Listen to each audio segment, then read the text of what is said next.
জয় শ্রীহরি শ্রী বিষ্ণু নারায়ণ। আজকের বিষয়, সামনে আসছে দোল পূর্ণিমা, 17ই ফাল্গুন, 2রা মার্চ। পূর্ণিমা সময় শুরু হচ্ছে সন্ধ্যা 5টা 44 মিনিটে, সোমবার। 18ই ফাল্গুন, 3রা মার্চ, মঙ্গলবার, বিকেল 4টে 59 পর্যন্ত পূর্ণিমা তিথি থাকছে। দোল উৎসব মঙ্গলবার দিনই পালিত হবে। পঞ্জিকা মতে আপনাদেরকে বলে দিলাম, পঞ্জিকা মতে বলে দিচ্ছি, আপনারাও পঞ্জিকা দেখে নিতে পারবেন বা ক্যালেন্ডারও তো থাকবে, আপনারা দেখে নিন। আপনাদেরকে এই দোল পূর্ণিমার দিন মা লক্ষ্মী নারায়ণের কিভাবে আরাধনা করবেন আজকে বলবো। আর কিভাবে মা লক্ষ্মী নারায়ণের আরাধনা করলে আপনাদের জীবনে সর্বকাজে সফলতা আসবে, গৃহে শান্তি বিরাজ করবে, গৃহের পরিবারের প্রত্যেকটা মানুষ সুস্থ নিরোগ শরীরে সারা বছর কাটাতে পারবেন।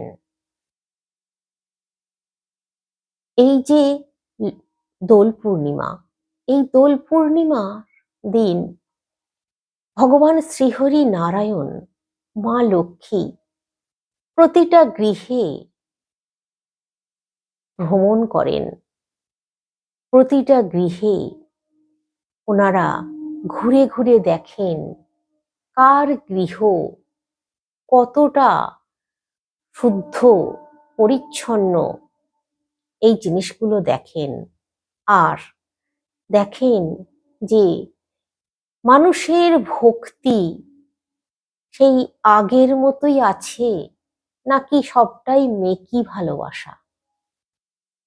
এই জিনিস ভগবান শ্রীহরি নারায়ণ প্রতিটা গৃহে গৃহে কোন রূপে যে প্রবেশ করবেন কেউ জানি না আমরা। তাই আমাদেরকে এই দোল পূর্ণিমার দিন বিশেষ কিছু বিধি নিষেধ মেনে চলতে হবে। দেখুন, ব্রহ্ম মুহূর্ত হচ্ছে ভোর 3টে থেকে 5টার মধ্যে যে সময়টা, এটা হচ্ছে ব্রহ্ম মুহূর্ত। যদি আপনাদের এই ব্রহ্ম মুহূর্তে বিশেষ করে বাড়ির যিনি গৃহকর্তা বা গৃহকর্ত্রী আছেন তার ঘুম ভেঙে যায়, তাহলে জানবেন আপনার গৃহে সেই মুহূর্তেই ভগবান নারায়ণ এবং মা লক্ষ্মী প্রবেশ করেছেন। তৎক্ষণাৎ উঠে পড়বেন, বসে পড়বেন, হাত জড়ো করে নারায়ণকে, মা লক্ষ্মীকে স্মরণ করুন। তারপর বিছানা ছেড়ে দিন, উঠে পড়ুন, চোখে মুখে জল দিয়ে দিন, সদর দরজায় জল ছিটিয়ে দিন ভালো করে ভক্তির সঙ্গে। আর তারপর গৃহের সমস্ত কাজকর্ম সেরে সকাল সকাল মা লক্ষ্মী এবং নারায়ণের আরাধনা করুন। যদি আপনারা স্বামী স্ত্রীতে মিলে বা সন্তানদেরকে নিয়ে সাথে করে যেই ঘরে বা যেই স্থানে আপনাদের দেবতার স্থান আছে, নিশ্চয়ই প্রত্যেকের ঘরেই মা লক্ষ্মী নারায়ণ আছেন। যদি না থাকে, অবশ্যই এই দোল পূর্ণিমার দিন লক্ষ্মী নারায়ণের একটা পিকচার আপনারা কিনে নিয়ে আসবেন। আর সপরিবারে সবাই মিলে বসবেন বাবু হয়ে, শুদ্ধ বস্ত্র পরে স্নান সেরে নেবেন। তার আগে সঙ্গে কিছু ফল রাখবেন, কিছু সন্দেশ বা মিষ্টি রাখবেন। আর ভগবান শ্রীহরি নারায়ণ এবং মা লক্ষ্মীর জন্য একটা নৈবেদ্য সাজাবেন আতপ চালের। আতপ চালের উপরে 5 রকম ফল অল্প অল্প করে দেবেন, মাঝে একটু সন্দেশ বাতাসা দেবেন, দিয়ে মা লক্ষ্মীকে, নারায়ণকে নিবেদন করবেন। সামনে একটু জল রাখবেন, মা লক্ষ্মীকে একটু পান সেজে দেবেন। নিজেরাই করুন, সবসময় ব্রাহ্মণের ভরসা করলে হয় না। ব্রাহ্মণ এই দিন খুব ব্যস্ত থাকেন, তাদেরকে পাওয়া যায় না। নিজেরাই করুন এইভাবে। আর এই দোল পূর্ণিমার দিন একটু মঠ কিনে নিয়ে আসবেন। ভগবান শ্রীহরির অত্যন্ত প্রিয় এই মঠ আপনারা নিবেদন করবেন প্রসাদে।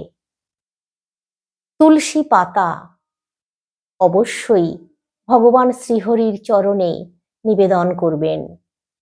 108টা যদি তুলসী পাতা জোগাড় করতে পারেন, তাহলে সেই তুলসী পাতার মালা তৈরি করে নিন।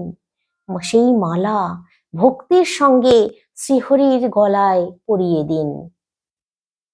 মা লক্ষ্মীকে দেবেন না। আর সেটা সম্ভব না হলে শ্রীহরির চরণে 4টে তুলসী পাতা নেবেন, চন্দন লাগিয়ে শ্রীহরির চরণে দিয়ে দেবেন, আর মনে মনে প্রার্থনা করবেন সপরিবারে সকলে মিলে। আপনাদের যা মনের ইচ্ছা কামনা বাসনা আছে ভগবানের শ্রীচরণে দিয়ে দিন।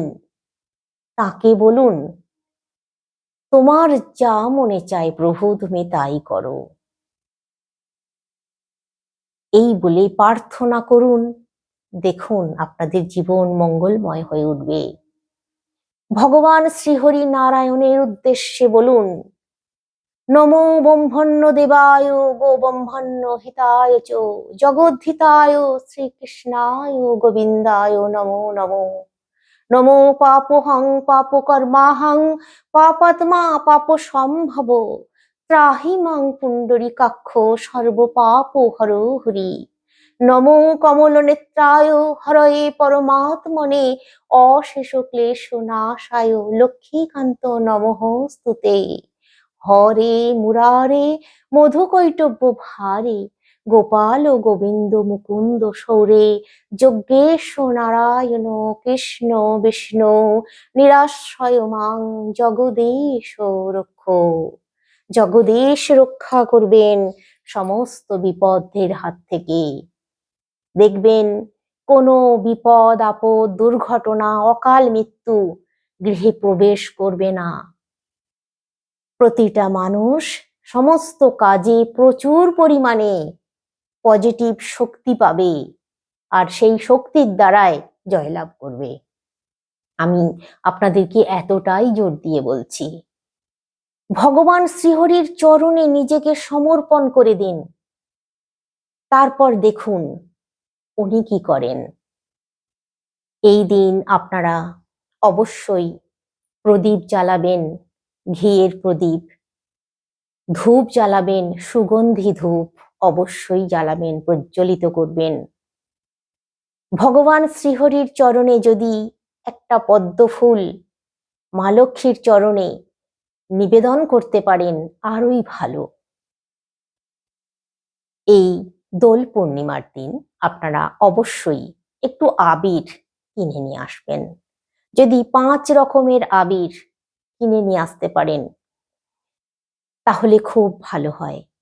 5 রকমের আবির অবশ্যই লাল, সবুজ, হলুদ, বেগুনি এইরকম ধরনের কালারগুলো নেবেন, যেন কালো না থাকে তাতে, নীল হলেও চলবে।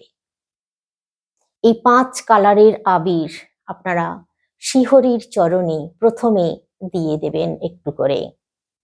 তারপর আপনাদের গৃহে যত দেবতারা আছেন সকলের শ্রীচরণে দিন। আর ওই আবির আপনাদের পরিবারের প্রত্যেকের কপালে একটু করে লাগিয়ে দিন। দেখবেন ওই আবির যেন মাটিতে না পড়ে, বা কারোর পায়ে দেবেন না। হয়তো অনেক সময় গুরুজনদের পায়ে আপনারা ওই আবির দিয়ে দেবেন, এটা করবেন না। ভগবানের চরণের আবির নিজেদের মাথায় তুলে নিন, বাড়ির প্রত্যেক সদস্যর মাথায় দেবেন, যদি কেউ আপনার বাড়িতে আসে তার মাথাতেও দেবেন। দেখুন, অন্যের ভালো চাইতে হয়, তবে নিজের মঙ্গল হয়। কখনো ভুলেও এই দোল পূর্ণিমার দিন কারোর সম্বন্ধে খারাপ ভাবনা মনের মধ্যে আনবেন না। পশু পাখি গৃহের মধ্যে এলে তাদেরকে তাড়াবেন না, এই জিনিসগুলো মনে রাখবেন। আর যদি আপনাদের গৃহে তুলসী মাতা আছেন, তুলসী গাছ আছে, তাহলে অবশ্যই ওই তুলসী মঞ্চে একটু আবির দিয়ে দেবেন, ভুল করবেন না যেন, অবশ্যই। আর তুলসী মঞ্চে সামনে একটু প্রসাদ রাখবেন, জল রাখবেন, ধূপ দীপ প্রজ্বলিত করবেন, অবশ্যই কিন্তু করবেন এটা। ভগবান শ্রীহরির জন্য যে প্রসাদ নিবেদন করবেন তাতে অবশ্যই তুলসী পাতা দেবেন। দেখুন, এই দোল পূর্ণিমার দিন আপনারা আপনাদের গৃহ থেকে ভুলেও এই জিনিসগুলো বের করবেন না, বাড়ির বাইরে কাউকে দেবেন না। এই জিনিসগুলোর মধ্যে হচ্ছে সাদা জিনিস, আপনার রান্নাঘরের সাদা যা জিনিস আছে, যেমন ধরুন চাল, আটা, ময়দা, চিনি, নুন, এই জিনিসগুলো গৃহ থেকে, রান্নাঘর থেকে কাউকে দিয়ে দেবেন না। চাল যদি আপনার বাড়িতে কোনো ভিখারি আসে, ভিক্ষুক আসে, তাকেও কিন্তু চালটা দেবেন না। অন্য কিছু দেবেন, টাকা পয়সা দেবেন, প্রসাদ তাকে খাওয়াতে পারেন বা কোনো খাদ্য তাকে দিতে পারেন, কিন্তু ভুলেও চাল বা এই যে জিনিসগুলো বললাম কাউকে দেবেন না। এই দিন ভুলেও আপনারা আপনাদের গৃহে কোনো রকম ঝগড়াঝাঁটি, অশান্তি, বিবাদ করবেন না। স্বামী স্ত্রীতে একটু শান্ত হয়ে মিলেমিশে থাকার চেষ্টা করবেন। আর আপনাদের দেখেই আপনার সন্তানেরা শিখবে, তাই বলছি সপরিবারে যদি একসঙ্গে বসে খাওয়া দাওয়া করতে পারেন খুব ভালো হয়। আর এই দোল পূর্ণিমার দিন অবশ্যই আপনারা ভাত খাবেন না। আপনারা চিঁড়ে মুরগির ভোগ নারায়ণকে, লক্ষ্মীকে দিতে পারেন, সেই ভোগ আপনারা খাবেন, চিঁড়ে মুরগির ভোগ আপনারা খেতে পারেন, কিন্তু ভাতটা এই দিন না খাওয়াই ভালো। আটা ময়দা খেতে পারবেন। যদি মনে হয় আপনাদের ভগবান শ্রীহরি এবং মা লক্ষ্মীকে ভোগ নিবেদন করবেন, লুচি, তাহলেও আপনারা করে দিতে পারেন, খুব ভালো হয়। লুচি, আলু ভাজা, সুজি, এরকম একটু ভোগ ভগবানকে আপনারা নিবেদন করতে পারেন।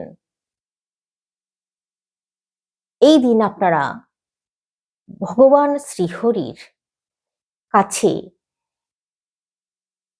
একটু বসবেন, বেশ কিছুক্ষণ বসে চোখ বন্ধ করে আপনারা আপনাদের মনের যে ইচ্ছা আছে সেই ইচ্ছা বলবেন। দেখবেন ভগবান শ্রীহরি শুনবেন, ঠিক আপনার মনের ইচ্ছা পূরণ করবেন। দেখবেন নিষ্ঠার সঙ্গে, ভক্তির সঙ্গে করুন। আপনারা এই দিন আপনাদের গৃহে এই জিনিসগুলো কিনে আনবেন না, যেমন লোহার কোনো জিনিস কিনে আনবেন না। তারপর এই দিন আপনারা ভুলেও ঝাঁটা কিনে আনবেন না। তারপর আরো অনেক কিছু জিনিস আছে টুকিটাকি, সেগুলো এই দিন না কেনাই ভালো। যেমন প্লাস্টিকের কোনো জিনিস এই দিন না কেনাই ভালো, স্টিলের কোনো জিনিস না কেনাই ভালো। যদি আপনারা এই দোল পূর্ণিমার দিন কোনো পিতল কাঁসার জিনিস কোনো মন্দিরে দান করতে পারেন তাহলে খুব ভালো জানবেন।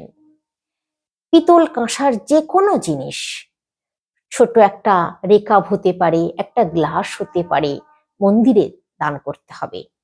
আর যদি এই পিতল কাঁসা দান করা সম্ভব হচ্ছে না, তাহলে অবশ্যই ময়ূরের পালক নিয়ে যাবেন মন্দিরে, রাধা কৃষ্ণের মন্দিরে বা লক্ষ্মী নারায়ণের মন্দিরে এদিন ময়ূরের পালক আর আবির নিয়ে যাবেন সাথে করে।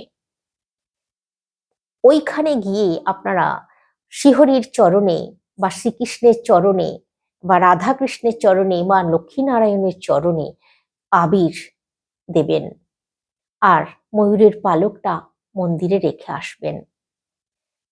তাহলে জানবেন ভগবান শ্রীহরি, ভগবান শ্রীকৃষ্ণ নারায়ণের কৃপা লাভ করবেন। নিষ্ঠা ভক্তির সঙ্গে করুন। অনেকেই আছেন এই হোলির দিন, এই দোলের দিন হুড়োহুড়ি মাখামাখি করে, কিন্তু আসলে যার উদ্দেশ্যে এই দোল তার কথা ভুলে যায়। ভগবান শ্রীহরি নারায়ণের উদ্দেশ্যে এই যে হোলি দোল, এটাই ভুলে যায় মানুষ, তাই তারা কৃপা লাভ করতে পারে না। সবার আগে এই এনার কথা মনে রাখতে হবে, ভগবান নারায়ণের সেবা করতে হবে, মা লক্ষ্মী নারায়ণের সেবা করতে হবে, তবে জীবনে সার্থক হতে পারবেন। আজকে রাখছি, সকলে সুস্থ থাকুন, ভালো থাকুন, শ্রীহরি শ্রী বিষ্ণু নারায়ণের কৃপায়।